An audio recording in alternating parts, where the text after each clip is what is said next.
Bonjour et bienvenue à la chaîne YouTube Enseignons le droit de l'homme, chaîne YouTube de l'organisation non gouvernementale, agence de diffusion de droit international humanitaire en Afrique centrale, en sigle ADIAC. Notre organisation a pour mission l'éducation aux droits de l'homme, qui est l'un des moyens de prévenir les violations graves de ce droit, la diffusion du droit humanitaire qui peut sauver des vies humaines pendant les conflits armés et la promotion de la culture de la paix qui peut favoriser la convivialité et le vivre ensemble.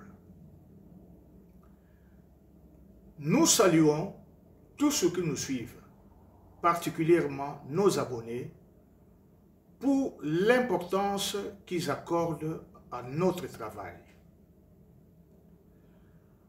Notre sujet de ce jour concerne le droit à l'éducation, proclamé par la Déclaration universelle des droits de l'homme du 10 décembre 1948 et par la Convention des Nations Unies des droits de l'enfant du 20 novembre 1989. Alors, que nous dit la Déclaration universelle des droits de l'homme concernant le droit à l'éducation? Dans son article 26, il est stipulé ce qui suit. Je cite, alinéa 1er. Toute personne a droit à l'éducation. L'éducation doit être gratuite, au moins en ce qui concerne l'enseignement élémentaire et fondamental. L'enseignement élémentaire est obligatoire. L'enseignement technique et professionnel doit être généralisé. L'accès aux études supérieures doit être ouvert en pleine égalité à tous en fonction de leur mérite. Alinéa 2. L'éducation doit viser le plein épanouissement de la personnalité humaine et au renforcement du respect des droits de l'homme et des libertés fondamentales. Elle doit favoriser la compréhension, la tolérance et l'amitié entre les nations et tous les groupes sociaux ou religieux, ainsi que le développement des activités des Nations Unies pour le maintien de la paix. Alinéa 3. Les parents ont par priorité le droit de choisir le genre d'éducation à donner à leurs enfants. Fin de citation. Alors, nous retrouvons la Convention des Nations Unies des droits de l'enfant du 20 novembre 1989 qui, dans son article 28, aborde aussi le droit à l'éducation en ces termes. Je cite, « Les États parties reconnaissent le droit de l'enfant, en particulier, vu d'assurance l'exercice de ce droit progressivement et sur la base de l'égalité des chances. Ils rendent l'enseignement primaire obligatoire et gratuit. Ils encouragent l'organisation de différentes formes d'enseignement secondaire, tant général que professionnel, les rendent ouvertes et accessibles à tout enfant et prennent des mesures appropriées telles que l'installation de la gratuité de l'enseignement et l'offre d'une aide financière en cas de besoin. Ils assurent à tous l'accès à l'enseignement supérieur en fonction des capacités de chacun, par tous les moyens appropriés. Fin de citation. Alors, si nous comprenons bien les dispositions de ces deux textes juridiques, nous allons constater qu'ils proclament l'obligation et la gratuité de l'enseignement élémentaire, qui est une partie de l'enseignement où les jeunes enfants apprennent à lire, à écrire et à compter. Ce qui signifie que toute personne doit apprendre à lire, à écrire et à compter dès le bas âge. C'est pourquoi l'enseignement élémentaire doit être gratuit en vue de permettre à toute personne de savoir lire, écrire et compter. L'accès à l'enseignement supérieur est reconnu à toute personne selon son mérite ou ses mérites.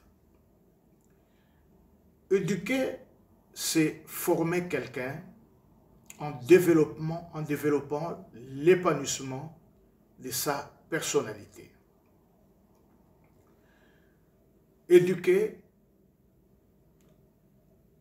comme nous venons de le dire, et nous insistons, c'est une façon de former quelqu'un en vue de développer et d'épanouir sa personnalité.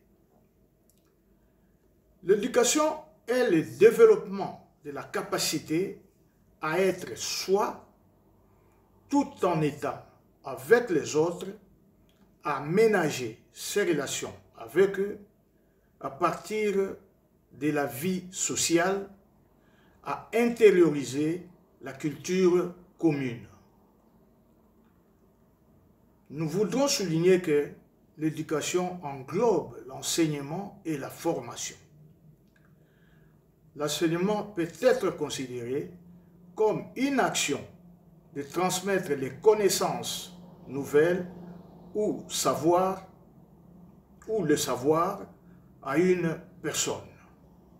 Quant à la formation, il s'agit bien de l'ensemble des mesures adaptées en vue de l'acquisition ou le perfectionnement d'une qualification professionnelle. L'éducation améliore la santé et le moyen de subsistance, contribue à la stabilité sociale et assure la croissance économique à long terme. Lorsqu'on investit à l'éducation, on peut s'attendre à avoir des personnes qualifiées dans l'avenir qui vont contribuer efficacement au développement socio-économique de la société. L'éducation est conçue comme un moyen de rendre les gens autonomes, c'est-à-dire de dépendre d'eux-mêmes, d'améliorer leur qualité de vie. Ainsi, le président Nelson Mandela avait dit, je cite, « L'éducation est une arme importante pour combattre la pauvreté. » Fin de citation. L'éducation est aussi un moyen d'accroître la capacité des hommes et des femmes de participer au processus de prise de décision conduisant aux politiques sociales, économiques et culturelles. C'est pourquoi d'ailleurs l'ancien directeur général de l'éducation, ancien directeur général de l'UNESCO, M. Federico Mayor a bien déclaré, je cite, « Dans une société où le niveau d'éducation est très bas, il est difficile de promouvoir la démocratie. » Fin de citation. C'est pourquoi nous nous posons la question de savoir comment peut-on donner ses avis et exprimer ses opinions sur la gestion de son pays quand on n'a pas bénéficié d'un bon niveau de l'éducation. L'éducation doit être ancrée dans la société comme une nécessité car elle permet à chacun d'accomplir sa nature et sa mission au sein d'une culture qui soit vraiment humaine. L'objet de l'éducation consiste à éliminer les disparités entre les sexes et à instaurer l'égalité d'accès à l'enseignement, notamment primaire, pour tous les enfants, filles ou garçons, et ceci dans des conditions équitables. La valeur de l'éducation se justifie par le fait qu'elle est un puissant agent de changement. L'éducation contribue au changement. Le droit à l'éducation est l'un des droits universels de l'homme. C'est un droit d'être éduqué et d'avoir accès à la connaissance. C'est un droit essentiel pour tout être humain vivant dans la société. Le droit à l'éducation est protégé par la plupart des instruments juridiques internationaux, par les constitutions nationales des pays et les lois de divers pays. En conséquence, le droit à l'éducation est considéré comme un droit essentiel, une clé qui permet aux individus de faire avancer les autres droits et d'en avoir la jouissance. Pour ce faire, l'État doit accorder la priorité à l'éducation pour l'avenir du pays et de son peuple.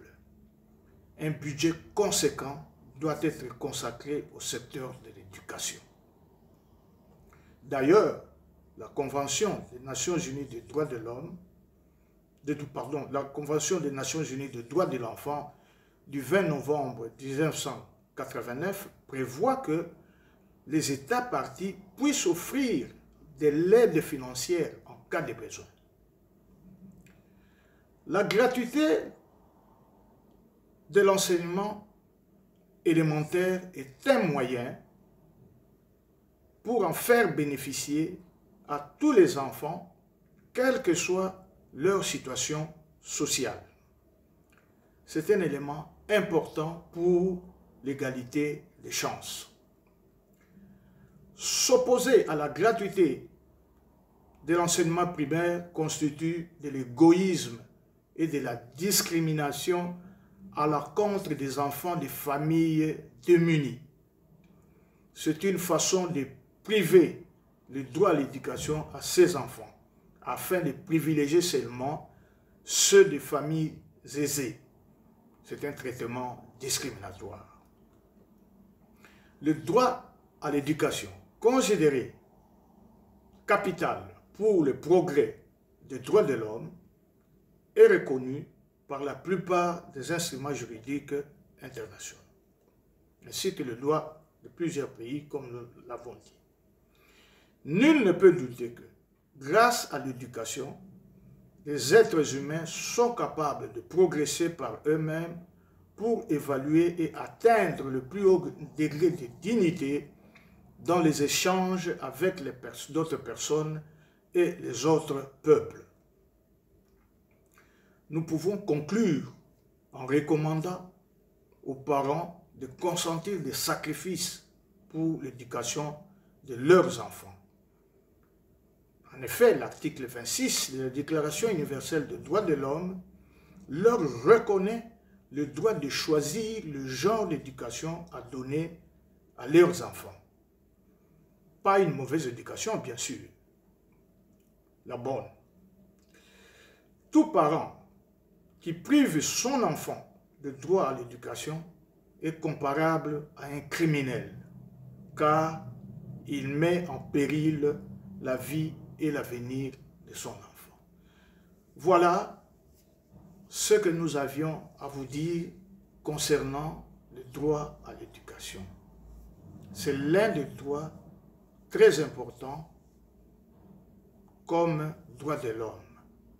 C'est l'éducation qui prépare l'avenir d'une personne, l'avenir d'une nation et l'avenir de l'humanité.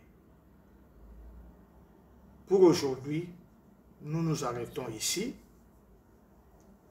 Nous vous prions de partager cette vidéo et de liker.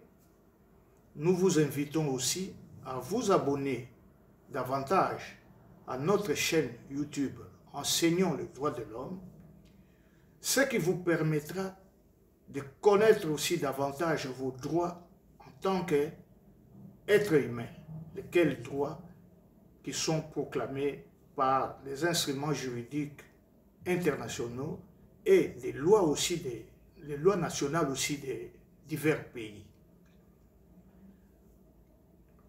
Pour toute information concernant notre organisation, vous pouvez consulter notre site web www.adiac.org. Merci et à la prochaine.